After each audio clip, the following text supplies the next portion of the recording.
سورہ فاتحہ کے آغاز میں ہی کہ اللہ تعالیٰ یوم الدین کا مالک ہے۔ یوم الدین کا مطلب کیا ہے؟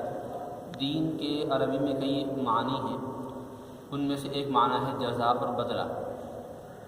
تو مالک یوم الدین کا مطلب یہ ہے کہ اللہ تعالیٰ جزا اور بدلے والے دن کا مالک ہے، یعنی وہ دن کے جس دن اللہ تعالیٰ کی بارگاہ میں تمام مخلوق کو ان کے اعمال کا بدلہ دیا جائے گا، چاہے وہ اچھے اعمال کا بدلہ ہو یا برے اعمال کا بدلہ ہو، تو اللہ تعالیٰ اس دن کا مالک ہے۔ اللہ تعالیٰ نے اپنے بارے میں خاص یوم الدین کا مالک کیوں ارشاد فرمایا؟ یعنی صرف یہ کیوں فرمایا کہ اللہ تعالیٰ فرماتا ہے کہ جی میں مالک ہوں یوم الدین کا، حالانکہ باقی ایام باقی دن یہ بھی اللہ تعالیٰ کے لیے ہیں۔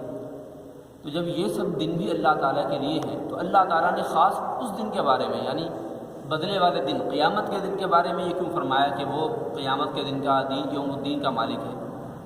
عام دنوں کے بارے میں اور عام ہمارے رات اور دن کا وقت ہوتا ہے، ان کے بارے میں اللہ نے کیوں نہیں فرمایا؟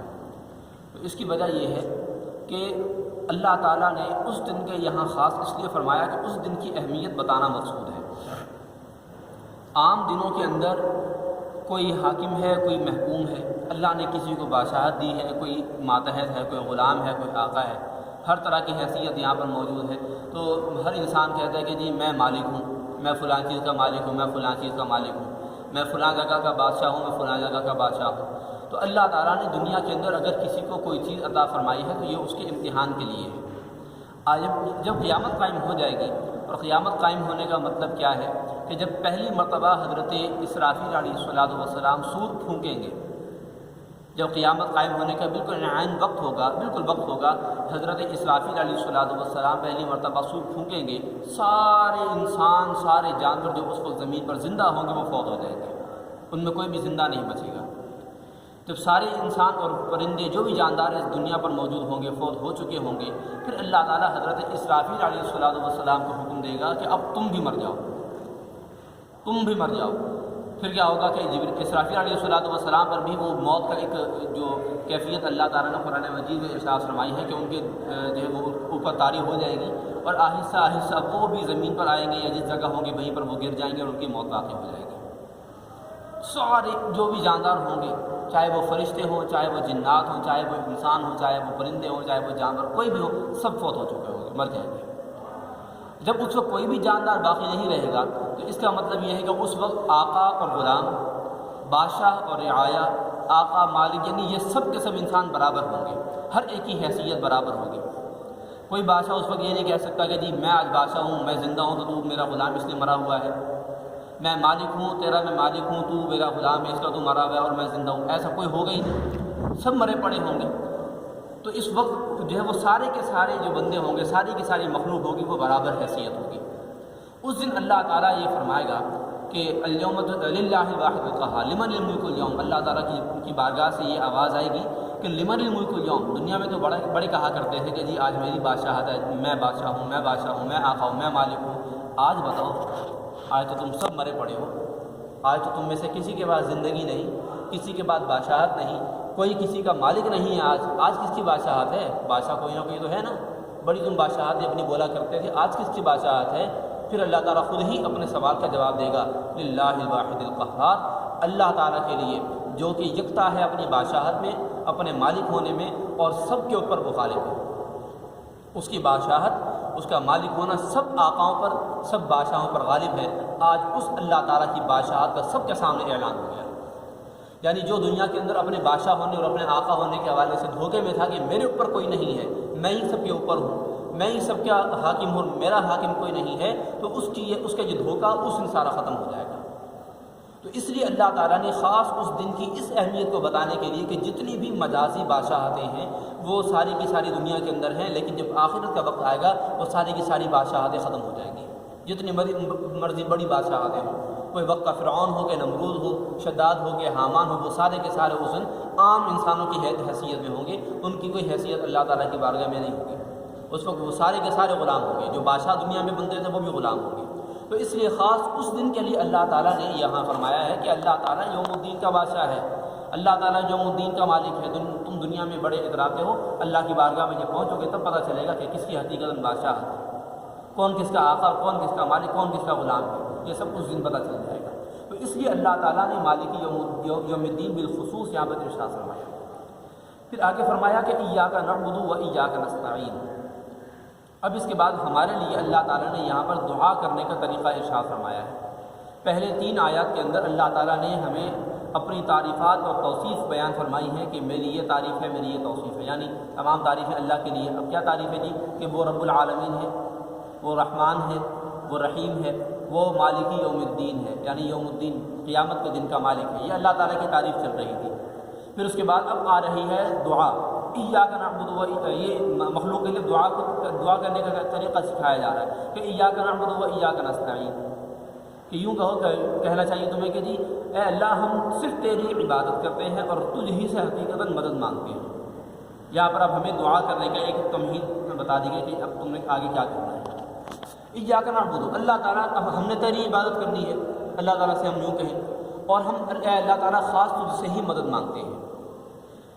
یہاں پر حضرت صدر الافاضل حضرت سید نعیم الدین مراد آبادی رحمۃ اللہ تعالیٰ علیہ نے خزائن العرفان میں یہ بات ارشاد فرمائی ہے، بڑی خوبصورت بات اور بالکل احادیث کے مطابق ہے کہ یہاں اللہ تعالیٰ نے پہلے عبادت کی بات فرمائی، بعد میں یہ کہا کہ ایاک نستعین، لوگوں تم ہم سے کہو کہ ہم تجھ سے مدد مانگتے ہیں۔ تو پہلے عبادت بعد میں دعا، یہاں اللہ تعالیٰ نے یہ ترتیب رکھی ہے۔ اس کا مطلب یہ ہے کہ انسان کوئی بھی عبادت کرے اس کے بعد لازماً اللہ تعالیٰ سے دعا مانگے، عبادت کرتے ہی اللہ تعالیٰ سے دعا مانگے۔ کوئی بھی عبادت ہو، چھوٹی سے چھوٹی ہو، بڑی سے بڑی بظاہر، یعنی ہمارے اعتبار سے تو کوئی عبادت بڑی ہوتی ہے، کوئی چھوٹی ہوتی ہے، لیکن اللہ کی بارگاہ میں ہر عبادت کا بہت بڑا مقام ہے۔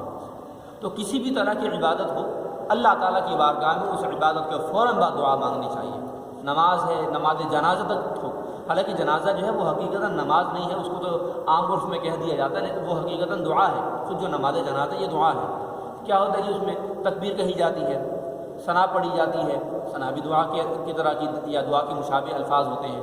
اس کے بعد درود شریف ہے، درود شریف بھی پوری کی پوری دعا ہوتی ہے کہ اے اللہ تو نبی کریم صلی اللہ علیہ وسلم پر رحمت بھیج، ان پر سلامتی بھیج، صلی علی سیدنا محمد صلی اللہ علیہ وسلم وعلی آلہ وبارک وسلم، یہ ساری دعائیں ہیں، دعائیں جملے ہیں۔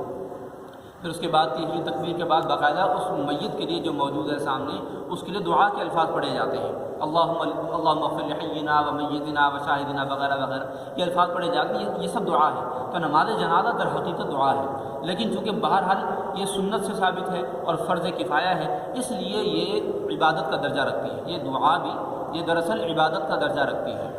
تو جب یہ عبادت کا درجہ رکھتی ہے تو اس کے بعد بھی دعا کرنا جائز ہے۔ کوئی یہ نہ سوچے کہ جی دعا کے فوراً بعد دعا کرنے کا کیا مطلب ہوا، ایسا نہیں ہے۔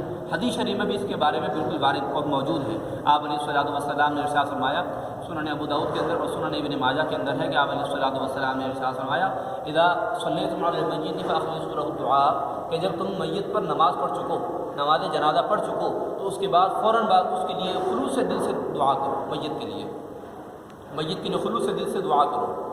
تو وہاں پر بھی آپ علیہ الصلوۃ والسلام نے دعا کے بعد دعا کا فرمایا، یعنی نماز جنازہ کے بعد دعا کا فرمایا۔ یہ حدیث باقاعدہ موجود ہے اور اس مضمون کی کئی روایات بہرحال موجود ہیں۔ تو یہاں پر بتانا یہ مقصود ہے کہ عبادت کے فوراً بعد دعا ہونی چاہیے، اور کسی بھی عبادت کو ہلکا نہیں سمجھنا چاہیے، اور کسی بھی موقع پر دعا کرنے کو ترک نہیں کرنا چاہیے۔ دعا جو ہے آپ علیہ الصلوۃ والسلام نے ارشاد فرمایا کہ الدعاء سلاح المؤمن، کہ دعا جو ہے یہ مومن کا ہتھیار ہے۔ کیوں؟ الدعاء یعد القضاء، اور کما قال علیہ الصلوۃ والسلام، معنوی اعتبار سے حدیث موجود ہے کہ دعا جو ہے یہ تقدیر کو بھی پلٹ دیتی ہے۔ یعنی اتنا مضبوط اسلحہ ہے انسان کے، مسلمان کے پاس اتنا پاورفل اور طاقتور اسلحہ ہے، یہ ہتھیار ہے کہ یہ تقدیر کو بدل دیتی ہے۔ تقدیر بدلنے سے کیا مراد ہے؟ تقدیر جو ہے وہ 3 طرح کی ہوتی ہے۔ ایک تقدیر وہ ہے کہ جو اللہ تعالیٰ کے علم میں پکا فیصلہ ہو چکا ہے، اس میں کسی بھی طور پہ تبدیلی نہیں ہو سکتی، جس کو قضاء مبرم کہتے ہیں۔ پکا فیصلہ اس میں کوئی تبدیلی نہیں ہو سکتی۔ اچھا، کچھ ایسے ہیں قضاء کبھی ایسی ہوتی ہے، تقدیر کچھ ایسی ہوتی ہے کہ ویسے اللہ تعالیٰ کے علم میں وہ فیصلہ تو ہو چکا، لیکن اللہ تعالیٰ کے مخصوص قریب جو افراد ہوتے ہیں، یعنی اللہ تعالیٰ کے جو محبوب مقرب بندے ہوتے ہیں، ان کی دعا سے اور ان کی اللہ تعالیٰ کی بارگاہ میں گزارش سے وہ تقدیر بدل جاتی ہے۔ عام افراد کے لیے اس کے اندر تصرف کرنے کی اجازت نہیں ہے، لیکن ایک وہ تقدیر ہے کہ جس میں عام افراد بھی اگر دعا کریں تو بدل جاتی ہے، وہ تقدیر معلق کہلاتی ہے۔ معلق کا معنی ہوتا ہے لٹکا ہوا ہونا۔ اگر کوئی انسان اپنے بارے میں کوئی دعا کرے اللہ تعالیٰ کی بارگاہ میں، اور وہ اللہ تعالیٰ کی طرف سے تقدیر کے طور پر اس کے لیے لکھی جا چکی ہو لیکن معلق ہو، لٹکی ہوئی ہو، اگر انسان اس تقدیر کے واقع ہونے سے پہلے اللہ تعالیٰ سے دعا کرے تو وہ جو لٹکی ہوئی تقدیر ہے، تقدیر معلق ہے، وہ تبدیل ہو جائے گی۔ یعنی اتنا طاقتور اسلحہ ہے مسلمان کے لیے کہ یہ دعا اس کی تقدیر بدل سکتی ہے، اس کی تقدیر کو پلٹا سکتی ہے۔ یہ حدیث شریف میں باقاعدہ موجود ہے۔ اور اگر انسان نے دعا ابھی کی ہی نہیں تھی، تقدیر کا وقت آ گیا اور تقدیر اس کے اوپر باقی ہو گئی، تو اس کا مطلب یہ کہ اس نے اپنے ہتھیار کو استعمال نہیں کیا۔ اس لیے اللہ تعالیٰ سے ہمیشہ عافیت مانگنی چاہیے، اللہ تعالیٰ سے ہمیشہ یہ دعا کرنی چاہیے کہ یا اللہ جو ہمارے حق میں بہتر ہے وہ فرما دے۔ ہمیشہ اللہ تعالیٰ سے یہی دعا کرنی چاہیے، عافیت کی دعا مانگنی چاہیے ہر اعتبار سے، ایمان کے لیے، اپنے جان کے لیے، اپنے مال کے لیے، اپنی اولاد، اپنی تعلیم، اپنی دنیا آخرت کے لیے ہمیشہ عافیت کی دعا مانگنی چاہیے۔ اور اللہ تعالیٰ سے ہمیشہ یہ کہنا چاہیے ہر دعا کے بعد، یا اللہ جو میرے حق میں بہتر ہو اور جس چیز سے تو راضی ہو جائے ہمارے ساتھ وہی معاملہ ہوگا۔ تو ایاک نعبد و ایاک نستعین میں یہ ہے۔ پھر ایک اہم مسئلہ یہ ہے کہ نستعین میں کہ جی ہم اس سے مدد مانگیں، اس کا اصل مطلب کیا ہے، مکمل مفہوم کیا ہے؟ اس کا مطلب یہ ہے کہ در حقیقت اللہ تعالیٰ ہی مددگار ہے، اس لیے حقیقی مدد اللہ تعالیٰ ہی فرما سکتا ہے۔ اللہ تعالیٰ اگر کسی کو مدد کرنے کی صلاحیت اور طاقت دے دے تو وہ اللہ تعالیٰ کی اجازت سے بھی کر سکتا ہے۔ جیسے دنیا کے اندر عام مثالیں اس کی موجود ہیں کہ ایک انسان دوسرے انسان کی مدد کرتا ہے۔ انسان اب چاہے کسی کو پیسے دے کر اس سے کوئی کام کروا لیا جائے اپنا، یا کسی سے کوئی بات ایسے مدد مانگی جائے، اسے گزارش کی جائے کہ بھائی میرا یہ کام کر دیں، بھائی میری یہ مدد کر دیں، تو وہ بندہ جو ہے وہ احسان کرتے ہوئے اس کی مدد کر دیتا ہے، مدد طلب کر رہا ہے، وہ اس کی مدد کر دیں بغیر کسی پیسے کے، بغیر کسی عوض کے۔